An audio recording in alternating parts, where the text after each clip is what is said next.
Imagine this. You're walking through life with your fists clenched tight, holding on to everything like your existence depends on it. Your plans, your money, your relationships, your ideas about who you should be and what you should achieve.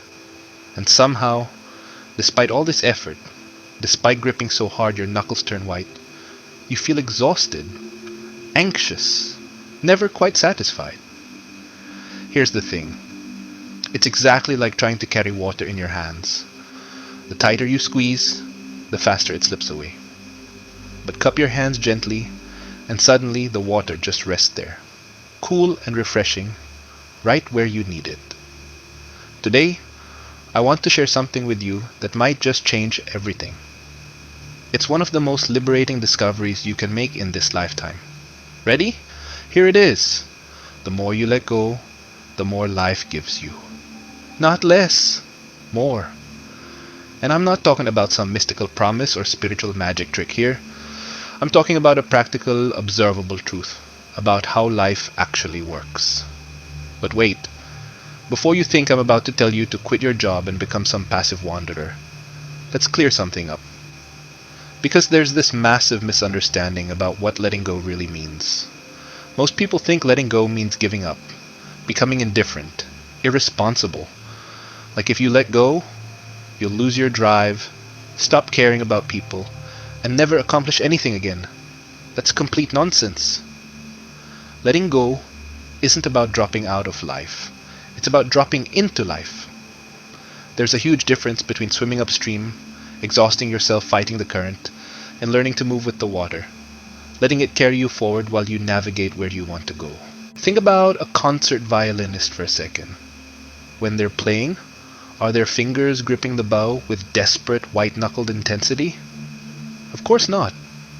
Their grip is firm enough to control the instrument, but relaxed enough to let the music flow through them.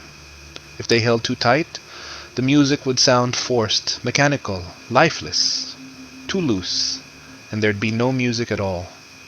There's this perfect middle way, this beautiful balance between holding on and letting go. That's exactly how we need to approach life. Not with the death grip of someone terrified of losing control, but with the confident relaxation of someone who understands something profound. Control was always an illusion anyway. We live under this massive delusion that we're supposed to be the directors of our own cosmic movie, that if we just plan hard enough, worry sufficiently, control tightly enough, we can make everything turn out exactly according to our wishes. But life? Life has other ideas. Life is like this great powerful river, and we're like leaves floating on its surface. Now here's the interesting part. We can choose how we float. We can navigate. We can even influence our direction. But we cannot choose where the river itself goes. The person who hasn't learned to let go spends their entire existence fighting that river. They paddle frantically, trying to go upstream, wearing themselves out in a battle they can never ever win. But the person who's learned the art of letting go discovers something absolutely marvelous. They find they can work with the currents instead of against them. They can choose which branch of the river to follow. They can move gracefully through life, not by fighting it, but by dancing with it. Let me tell you a story that makes this crystal clear. There was once a man who owned a beautiful garden. This wasn't just any garden. It was his pride and joy, his obsession. He spent every waking moment tending it, worrying about it, trying to control every single aspect of its growth. He'd stand over his plants like a drill sergeant, demanding they grow faster, straighter, more beautiful. When the weather didn't cooperate, he'd rage at the sky. At night, he'd lie awake, his mind spinning with anxiety about pests, diseases, all the thousand things that might go wrong. And you know what happened? His garden was mediocre at best. The plants looked stunted, stressed, like they were suffocating under the weight of his attention. They lacked that natural vitality that makes a garden truly come alive. Then one day, after years of this exhausting struggle, something in him broke. Not in a bad way. He just gave up. Not in the sense of abandoning the garden, but in surrendering his need to control every tiny detail. He still planted, still watered, still pulled weeds, but he did it with a completely different quality of attention. He did his work, and then he stepped back. He gave the garden permission to be itself. The result was nothing short of magical. The plants began to flourish in ways he'd never seen before. The garden developed its own personality, its own rhythm, its own unique beauty. By letting go of his need to control, he'd given the garden the space it needed to become everything it could be. This is exactly, and I mean exactly, what happens in our lives. The more we release our grip on how things should be, the more space we create for things to become wonderful in ways we never could have imagined. But here's where most of us get stuck. We're terrified of letting go because we think it means we'll lose everything. We genuinely believe that if we're not constantly vigilant, constantly striving, constantly worrying, everything will fall apart. Our lives will collapse. We'll end up with nothing. This fear is based on a fundamental misunderstanding about reality itself. You ready for this? You are not separate from the universe.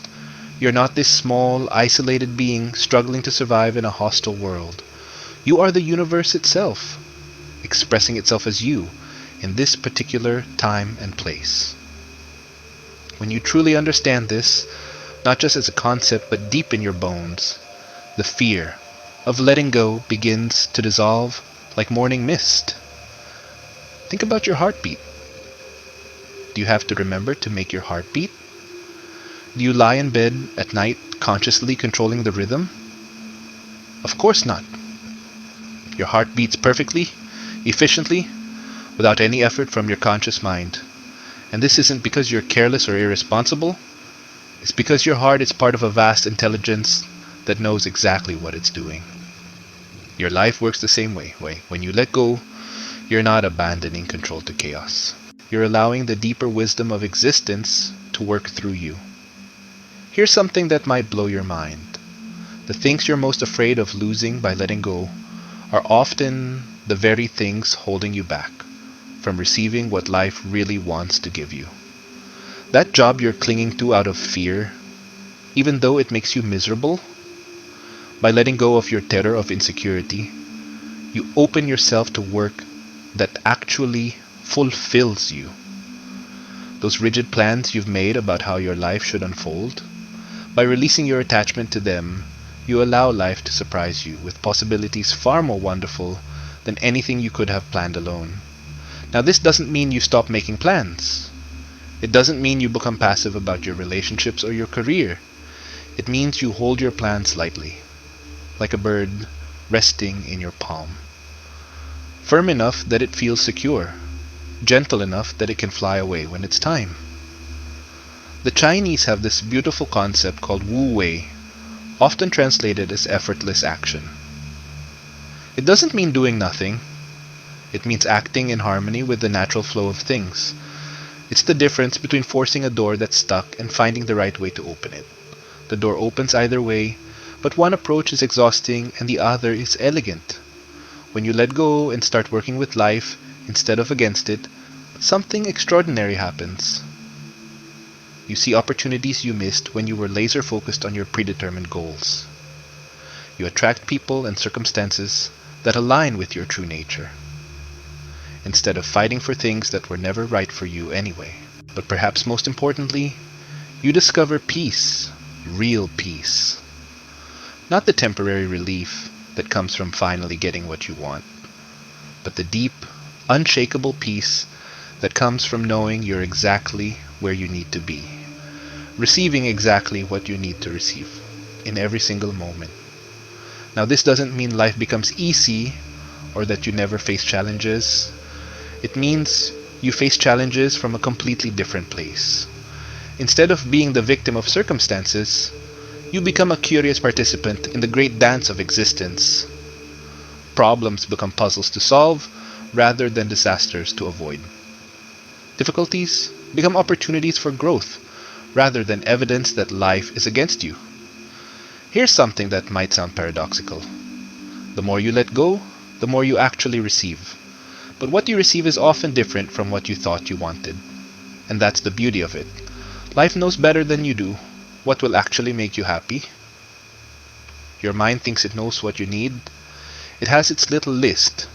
More money, a better job, the perfect relationship, recognition, security, and it spends tremendous energy trying to acquire these things. But life, in its infinite wisdom, knows that what you actually need is to become the kind of person who can fully receive and appreciate whatever comes. When you let go, you stop being so focused on getting more, and you begin to notice what you already have. And what you already have is extraordinary. You have consciousness, the ability to experience anything at all. You have this moment with all its unique flavors and possibilities. You have breath moving through your body, keeping you alive without any effort from you. You have senses that can perceive beauty, a mind that can understand and create, a heart that can love. When you really see this, when you feel the abundance that's already here, your relationship with wanting changes completely. You stop grasping desperately for more and start appreciating fully what is. And when you do this, something magical happens. More comes to you, but it comes as a gift rather than something you've struggled to obtain. Think about the people you most enjoy being around. Are they the ones constantly needing validation, always grasping for your attention or approval? Or are they the ones comfortable with themselves, who don't seem to need anything from you, who give their attention and energy freely? Obviously, it's the second type. These people are magnetic because they've learned the secret. Receiving by giving, getting by letting go. When you stop needing so desperately, when you release your attachment to outcomes, you become like this.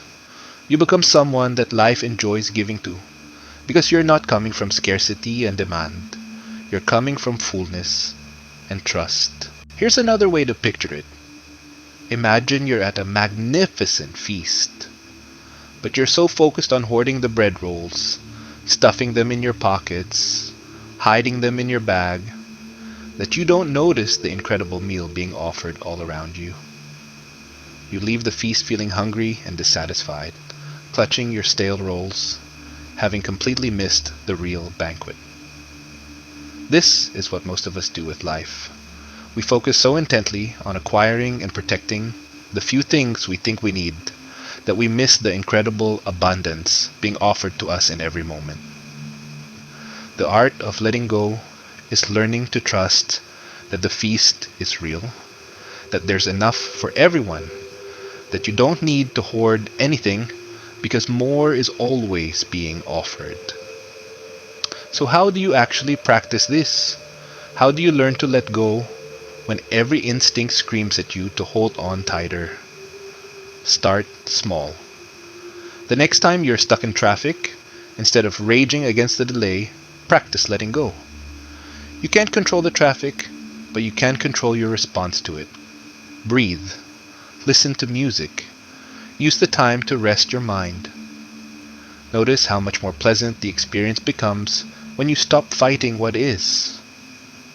The next time someone criticizes you, instead of immediately defending yourself, pause. Now let the criticism exist without needing to fix it or fight it right away. You might discover there's something useful in it, or you might realize it says more about them than about you. Either way, you don't need to let it disturb your peace. The next time a plan doesn't work out, instead of seeing it as a failure, see it as life offering you a different path. Maybe it's a better path. Maybe it's teaching you something you need to learn. Maybe it's protecting you from something you can't see yet. Practice holding your opinions lightly. You don't have to abandon your beliefs, but you can stop being so attached to being right. When someone disagrees with you, be curious rather than defensive. What if they have a piece of truth you haven't considered? The more you practice these small acts of letting go, the easier it becomes to release your grip on the bigger things. You begin to develop what I call relaxed confidence. You do your best, you make your plans, you take your actions, and then you release the outcome to the larger wisdom of life. This doesn't make you passive or ineffective. Quite the opposite. When you're not wasting energy on worry and control, you have so much more available for actual creativity and productivity. When you're not attached to one specific outcome, you can see multiple possibilities. When you're not defending yourself constantly, you can actually hear what life is trying to tell you. Here's something beautiful that happens when you truly learn to let go. You discover that you were never really in control anyway. That sense of control you were fighting so hard to maintain was always an illusion. The universe has been taking care of you all along. Your heart beating, your lungs breathing, your body healing. All without any conscious effort from you. Once you see this, once you understand that you're being supported by an intelligence far greater than your worried mind, letting go stops feeling like falling and starts feeling like flying. And here's the final beautiful irony. The more you let go, the more you discover that you already have everything you were looking for. Not because you've acquired more things, but because you've remembered how to see the abundance that was always here. The love you were seeking was already in your capacity to love. The security you were chasing was already in your ability to meet whatever comes with presence and grace. The happiness you were pursuing was already available in your willingness to appreciate this moment exactly as it is. So I invite you to begin today. Pick one small thing you've been gripping too tightly. A worry, a plan, an expectation, a need to be right. And gently, like opening your hand to release a bird, let it go. Don't do it with drama or effort. Do it with the quiet confidence of someone who knows that whatever is meant to come will come, and whatever is meant to go will go. Then watch. Watch what happens when you create that space. Watch how life rushes in to fill it, often with something more beautiful than anything you could have planned. This is the great secret the sages have whispered through the ages. You don't have to earn love or fight for security or grasp for happiness. These things are your birthright. They come to you naturally when you stop blocking them with your fear and control. The more you let go, the more life gives you. Not as a reward, but as the natural result of removing the obstacles to what was always trying to flow to you anyway. Let go and discover what it means to be truly, magnificently alive. The water is waiting to support you. All you have to do is stop fighting it and learn to float.